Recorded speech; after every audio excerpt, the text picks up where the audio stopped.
Assalamualaikum warahmatullahi wabarakatuh. Alhamdulillahirabbil alamin. Wassalatu wassalamu ala asrofil anbiya'i wal mursalin wa ala alihi washabihi rasulillahi ajmain. Yang terhormat Bapak Bambang Supriyadi MPDI selaku dosen pengampu mata kuliah Akidah Akhlak, dan tak lupa pula teman-teman perjuangan yang saya sayangi. Baik, saya dari kelompok 10 akan mempresentasikan hasil diskusi kami yang berjudul dengan kedudukan akhlak dalam Islam. Langsung saja akan dibawakan oleh Mutia Latifah. Kepada Mutia Latifah, saya persilahkan. Baiklah, terima kasih kepada Reza selaku moderator. Saya Mutia Latifah akan menjelaskan eksistensi akhlak.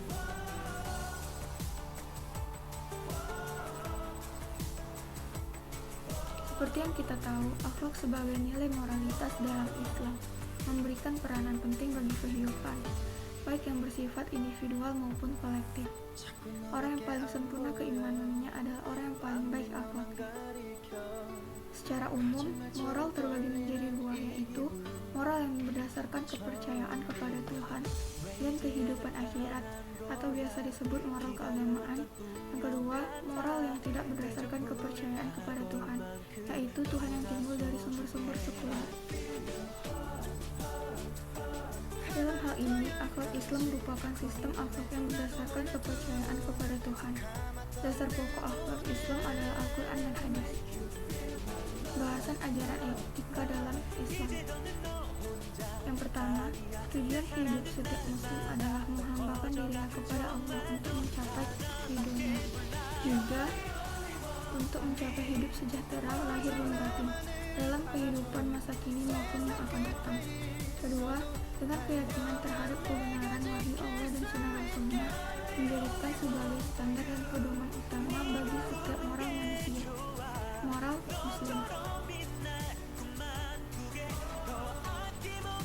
Yang ketiga, keyakinan dengan adanya hari pembalasan mendorong manusia untuk berbuat baik dan mengabdi kepada Allah.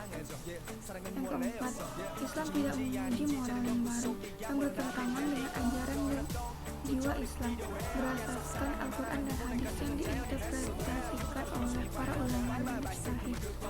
Yang kelima, ajaran akhlak Islam meliputi segala segi kehidupan manusia berdasarkan asas kebaikan dan bebas dari segala kejahatan. B. Agensi akhlak dalam Islam. Islam adalah agama universal yang menjamin pemeluknya hidup bahagia di dunia maupun akhirat. Keberadaan akhlak sangatlah urgent dalam kehidupan. Akhlak juga merupakan cermin dari keadaan jiwa dan perilaku manusia, karena memang tidak ada manusia yang dapat terlepas dari akhlak. Islam memandang manusia sebagai hamba yang memiliki dua pola hubungan. Yang pertama, hablum minallah, yaitu jalur hubungan vertikal antara manusia sebagai makhluk dengan sang khalik, yaitu Allah. Yang kedua, hablum minannas, yaitu hubungan horizontal antara manusia dengan sesama manusia. Hablum minallah dan hablum minannas dalam ajaran Islam diatur melalui akhlak. Nilai-nilai akhlak melandasi kebahagiaan hidup manusia muslim di dunia, juga merupakan mutiara hidup yang membedakan manusia dengan makhluk lainnya.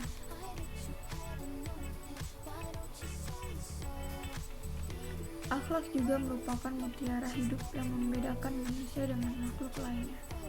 Al-Ghazali dalam kitabnya Mukhafafah Al-Qulub menyebutkan bahwa Allah menciptakan manusia lengkap dengan akhlak dan syahwat atau nafsu.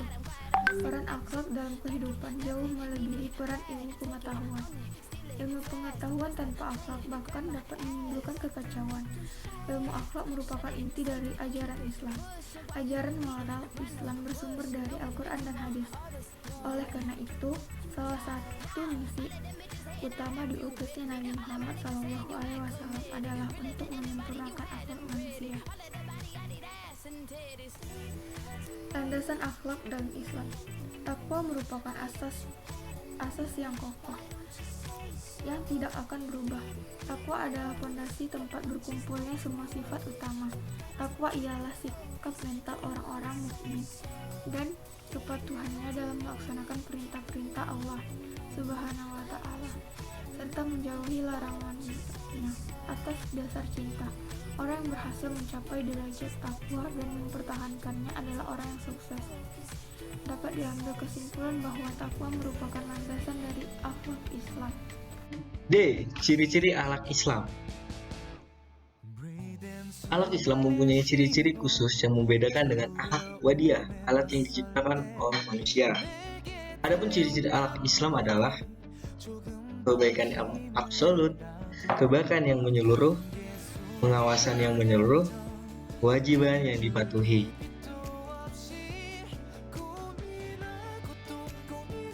Maka setiap pemeluk agama tersebut mengetahui nilai-nilai akhlak yang sesuai dengan ajaran Islam, ajaran yang bersumber dari Al-Quran dan Sunnah secara menyeluruh. E. Sistem penilaian akhlak dalam Islam. Perilaku yang merupakan bentuk nyata dari akhlak adalah perbuatan lahir yang berdasarkan pada kehendak sebagai keadaan jiwa. Panca indera manusia tidak dapat melihat dasar-dasar yang terdapat pada jiwa tersebut, akan tetapi manusia dapat melihat akibatnya berupa perbuatan. Dengan demikian, jelas bahwa akhlak adalah sikap lahir dan batin manusia. Pandangan Islam dalam menilai perbuatan baik dan buruk. Menurut ahli sunnah memandang bahwa perbuatan manusia bukan merupakan sifat asas yang berwujud baik atau buruk, akan tetapi perbuatan tersebut dapat dinilai baik atau buruk apabila dinilai baik menurut agama. 2. Menurut Jabariyah, kaum Jabariyah berpendapat bahwa manusia sama sekali tidak mempunyai kemerdekaan dalam menentukan kehendak dan perbuatannya. Semua itu dasar Allah Subhanahu wa Ta'ala. Menurut paham Qadiyah, kaum Qadiyah berpendapat bahwa manusia mempunyai kemerdekaan dan kekuasaan atas perbuatannya sendiri.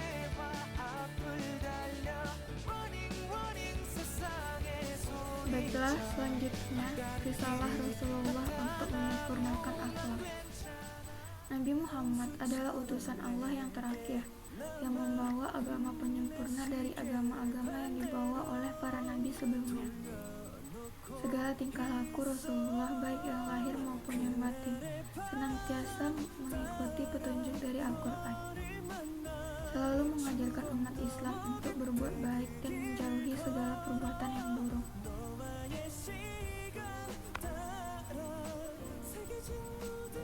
Nabi Muhammad diutus oleh Allah dengan mengembangkan tugas-tugas berikut. Yang pertama, menerangkan tentang Allah dan yang sebenarnya, sifat-sifatnya dan segala yang berkaitan tentang itu. Kedua, menjelaskan tentang kebesaran Allah, ketinggiannya, kekuatannya, dan kudratnya. Ketiga, menyampaikan bagaimana cara manusia memulihkan dan membesarkan Allah. Yang keempat, mengatur segala hal yang perlu untuk memelihara kehidupan manusia seperti urusan muamalah, menakahat, jinayah. Yang kelima, menunjukkan segala jalan yang dapat memperbaiki urusan hidup. Yang keenam, menyuruh manusia berakhlak baik dan beradab sempurna. Dalam mengemban tugas tersebut, akhirnya Nabi Muhammad SAW membawa perubahan besar dan sukses dalam mengemban suatu bangsa. Problematika akhlak di era globalisasi. Kemajuan ilmu pengetahuan dan teknologi tidak sedikit memberikan dampak negatif terhadap sikap dan perilaku manusia. Dampak negatif yang paling berbahaya ditandai dengan adanya kecenderungan menganggap bahwa satu-satunya sumber kebahagiaan seseorang itu adalah faktor materi. Adapun cara penanggulangannya dengan menanamkan pada diri sikap sederhana dan perasaan cukup panah. Imam Al-Ghazali membagi tingkatan keburukan akhlak menjadi 4 macam sebagai berikut. 1. Keburukan akhlak yang timbul karena ketidaksanggupan seseorang mengendalikan nafsunya, sehingga pelakunya disebut jahil atau bodoh. Yang kedua, perbuatan yang diketahui keburukannya, tetapi tidak bisa meninggalkannya sebab nafsu sudah menguasai dirinya. Pelakunya disebut al-jahil atau kholu. Yang ketiga, keburukan akhlak yang dilakukan oleh seseorang karena pengertian baik baginya sudah kabur, sehingga perbuatan buruklah yang dianggapnya baik. Pelakuan disebut al-jahil atau al-fasih. Dan yang keempat, perbuatan buruk yang sangat berbahaya terhadap masyarakat, namun tidak terdapat tanda-tanda kesadaran dari pelakunya. Pelakunya disebut al-jahil atau al-fasik garis. Ajaran yang mampu memperbaiki dan mengisi kehambaan jiwa adalah Islam, yaitu melalui ajaran akhlak karimah dan pendekatan ajaran tasawuf seperti spiritualisme Islam. Baiklah, sekian presentasi dari kelompok kami. Kami ucapkan terima kasih kepada rekan-rekan yang telah ikut berpartisipasi dalam presentasi kami, dan kami meminta maaf apabila ada kesalahan kata atau pengucapan dalam presentasi. Saya akhiri. Wabillahi taufiq wal hidayah. Wassalamualaikum warahmatullahi wabarakatuh. 원하는 대로 사가질 거야. 그게 바로 내 꿈일 테니까. 변한 건 없어. 버티고 버텨. 내 꿈은 더 담담해질 테니 다시 시작해.